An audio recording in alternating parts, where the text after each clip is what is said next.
ஐக்கிய மக்கள் சக்தியின் ஜனாதிபதி வேட்பாளர் சஜித் பிரேமதாசவிற்கு ஆதரவு தெரிவிக்கும் பிரச்சார கூட்டமானது இன்று 16 யாழ்ப்பாணம் மணிப்பாய் செல்லமுத்து விளையாட்டு அரங்கில் நடைபெற்றது.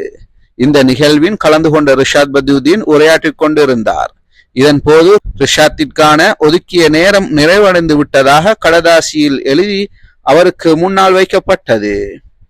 அதனை படித்து பார்த்த ரிஷாத் பத்யுதீன் அந்த கடதாசியை எடுத்து ஆவேசத்துடன் கீழே வீசிவிட்டு தனது உரையை முடித்துவிட்டு ஆசனத்தில் அமர்ந்தார்.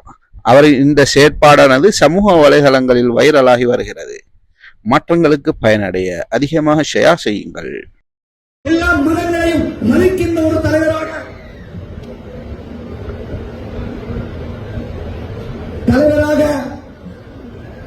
இவர் சஜித் பிரேமதாசா செயல்படுவார். எனவே அவருக்கு வாக்களிங்கள் என்று கேட்டு விடைபெறுகிறேன். நன்றி.